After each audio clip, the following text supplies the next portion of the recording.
Pandakan, Manila po tayo. Nasa ilalim tayo ng double decker Skyway Stage 3. Ito yung flyover mula dito sa Quirino Avenue northbound patungong Santa Mesa. So mamaya papakita ko sa inyo, nirehab to, pininturahan, at yung mga nawawalang mga ano dito, mga bakal sa gilid-gilid ay pinunuan, tubo yung nilagay. So mag-umpisa tayo dito. Ito yung Plaza Azul. Mapapansin natin no, tinaniman nila ng mga bamboo, no, maliliit lang. Wala dun sa dulo hanggang dito sa kabilang dulo at dun din sa kabila. So nag-asintada sila ng 3 patong diyan. Tapos papatungan nata ng ng steel mesh, babakuran nila. So mas maganda 'yan kasi alam niyo naman yung mga kababayan natin di nawawala talaga yung pagiging pasaway. Tawid dito, tawid doon, lalo na pag natapat sila dito sa mga sasakyan, mga container truck, para maiwasan po yung disgrasya. Kaya mas maganda yan, nabakuran nila. So ang gagawin po dito sa Plaza Azul na rehabilitasyon, ang gumagawa po dyan ay MMDA. Gagawing basketball court, badminton court, nasa ilalim to ng Skyway, pinagigitna ng on-ramp at off-ramp nagtahan. So maganda yan pag natapos na yan dyan mga kasikap, maganda yung progreso dyan. May Zumba, futsal, tapos dito naman yung parking. Di pa nga tapos, may pa nagpa-park na.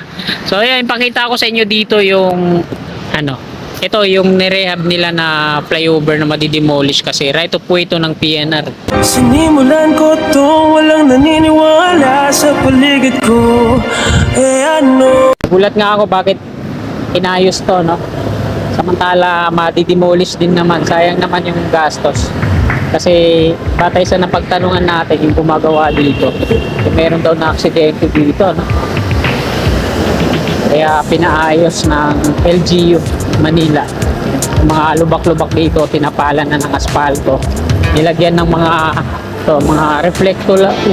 reflectorized delineator, tapos yung mga hazard na itim-itim, hindi siya dilaw, white and black yung kombinasyon.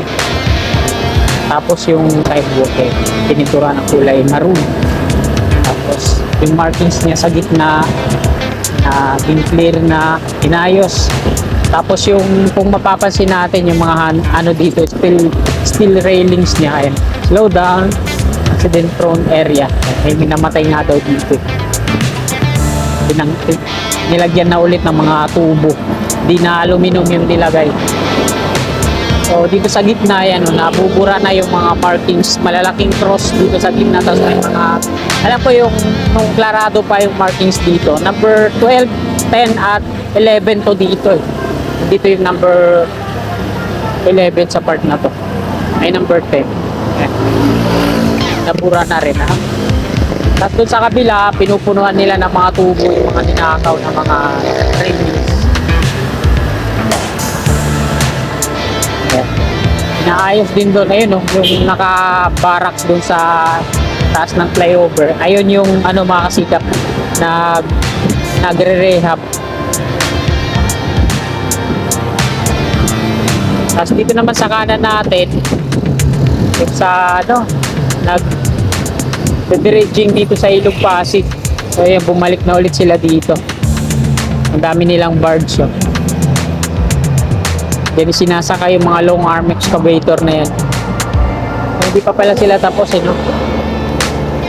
pahinga lang. Ito naman yung dating PNR Pandakan Station sa kaliwa natin. Skyway Stage 3. Sabay na rin natin mga kasikap yung update natin dito sa dinidemolish na tulay na PNR sa Pasig River. Tapos diretso tayo dun sa may on-ramp, off-ramp, NLEX connector.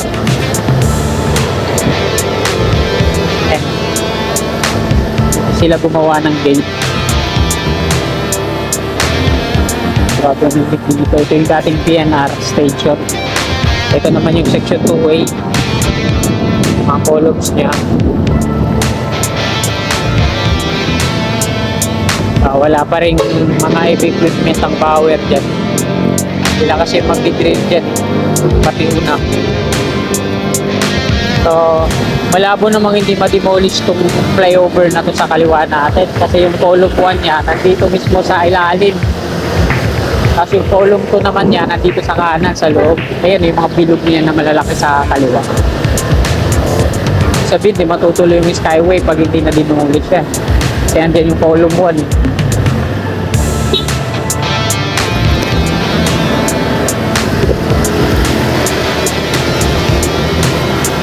Yun, kasarado mga kasikap. Ipinsanan natin. Yan. Dito sa kanan yung section 2A, yung magiging viaduct niya. Padrasin to sa Mora Bridge, so hindi na magagalaw to. Parang ano nito, no? Parang service road. So ayun, dapat makita natin dun sa ano, sa loob.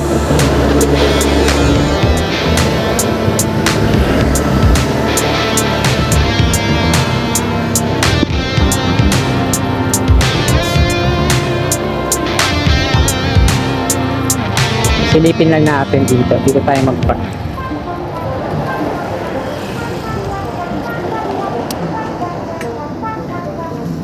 Pansamantala. Dito tayo pa-park. Silipin lang natin dito mga kasikap kung natanggal na yung bahagi ng ano. Boom. Wala pa. Pinutol pa lang. So kagabi nag-update tayo dito. Ayan. Ina-associate lane nila to yung mga bahagi na to pati doon sa kabila. Pinuputol nila ngayon, putol-putol na yan. Ayan, oh. Putol na yung bahaging doon, yung isang span. Putol na rin dito. Ayan, putol na rin doon. So ayan yung kable ng ano ng crane. So dito yung operator nun. So hindi pa pala natanggal mga kasikap. Nandito pa rin, buo pa rin siya. Sabi ko na nga ba, hindi matatanggal to kagabi. Associate lane ba tawag doon nila yun? Nabubulol ako. Yan. Pinuputol nila to yung mga girders. Ngayon, putol na siya, oh. Bawat span. Ganon din dito at ganon din dun sa kabila. So yan lang.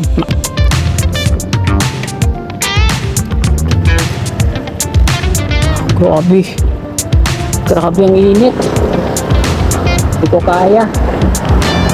Dito tayo. Ito naman yung mga steel girders dito sa kaliwa natin. So, padami siya ng padami, ano?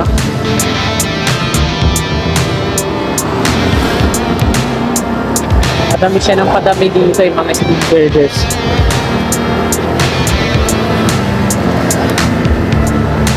Dito po i-install yan yung mga steel girders. Re-report sila dito. Kapartner sa kaliwa. Doon, kapartner din sa kaliwa. Ayan. Tagal pang install dito. Ano? Talagang ito din yung inaabangan ko.